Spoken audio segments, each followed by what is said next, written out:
What's the business, people? Lawn care architect here. Again, talking about lawn care and government contracting. You guys, starting a lawn care business is going to be the hardest thing you've probably ever done. And the reason is we are the boss, we're the worker, we do everything, right? We got to take care of the financial side of it, all the back office stuff that every other business has to worry about. But we also have to get out there and do the actual physical work, which can be draining. Look, guys, I know it's a struggle. Believe me, I've been there. One of the avenues that we have to kind of alleviate some of that stress and pressure off of us is getting involved with your local and state government.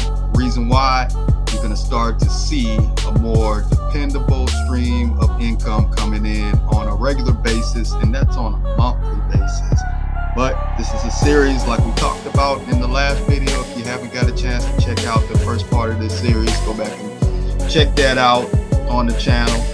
Moving on to part 2. And tonight we're going to be talking about securing local and state government contracts. And that's going to provide you with the outcome that you're looking for, especially in the off season, which is so important. Right now, it's October, into October. So we have plenty of time and energy because we're not out there cutting a whole lot of grass right now. That's starting to slow down. So we got to figure out some way to transition on to doing some other things in our business. This is one of the ways that I found out that can be very lucrative and helpful. So we come up with a series to where we're going to break it down, make it a little bit more digestible for you, and let you know what you need to do to level up your lawn care business and government contract.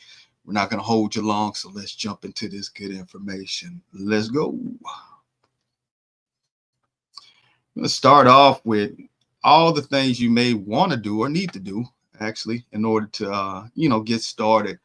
And we're talking about securing local and state government contracts for your lawn care business.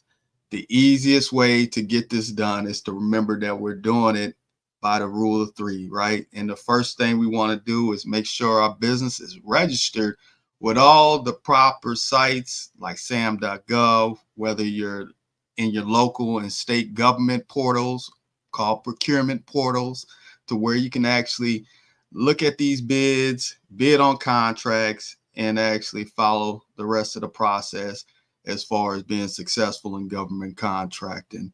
Like I said, there's a lot of steps to it, but it does present you with a unique opportunity to get involved with a lot of businesses that you may not think are possible. This has allowed me to do business with Amazon, also Exxon.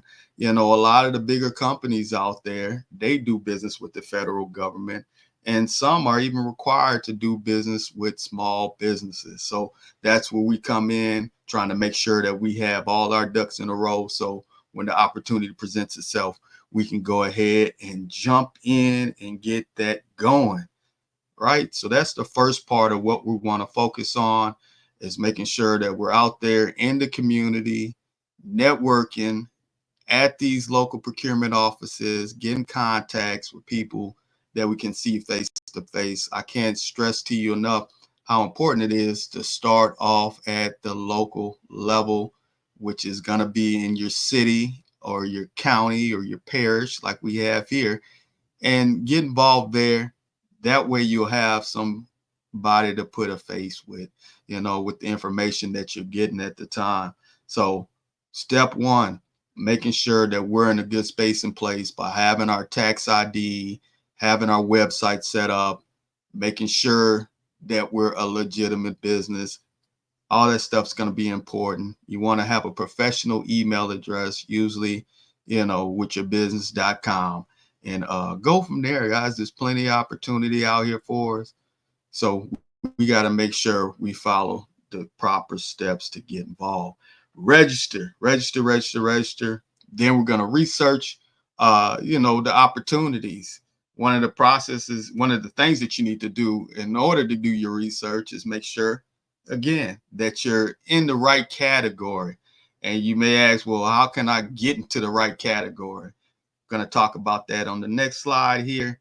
and getting into the right category and building your business from the ground up as far as it's concerned with government contracting. Like I say, register with your local procurement offices.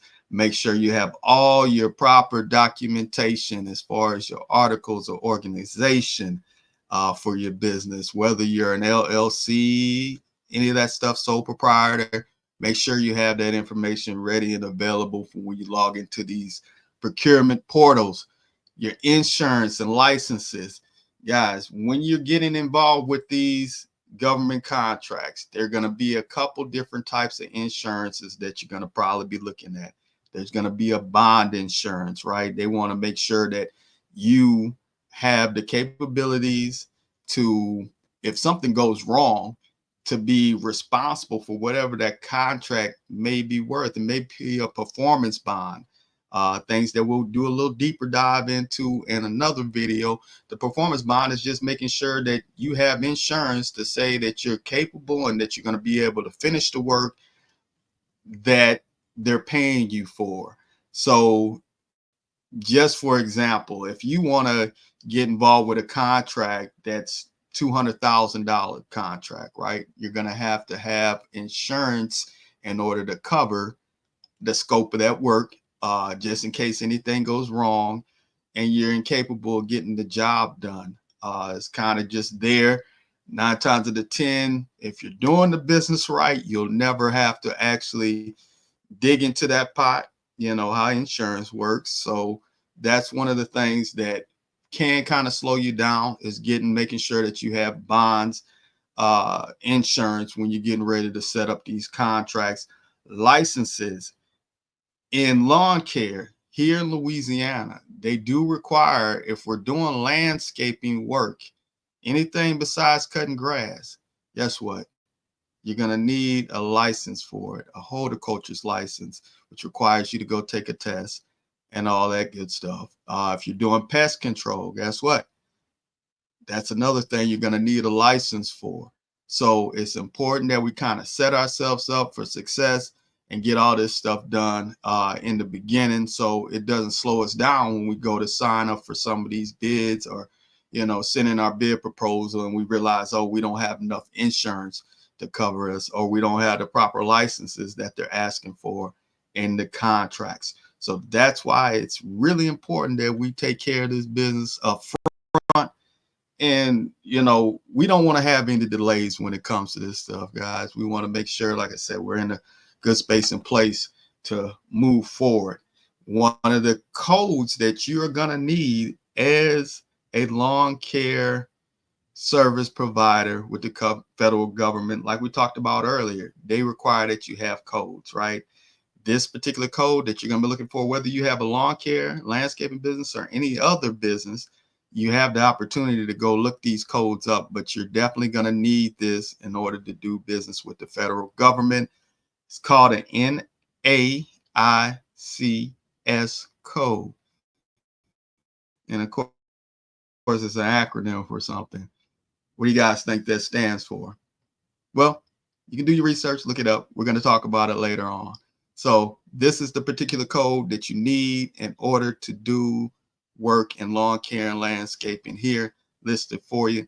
I believe you're going to add that on to just about every application, every portal. And that's how they're able to determine what bids they should be sending you to that email address, right, that we talked about. So that's why it's important that we have all our ducks in a row. Make sure that you guys have the proper code to get you registered, so when these opportunities come up, you'll get notified through your email from these specific portals that we've been talking about, whether it's state, local, or federal government portals. sam.gov. You're going to need that information in order to get started.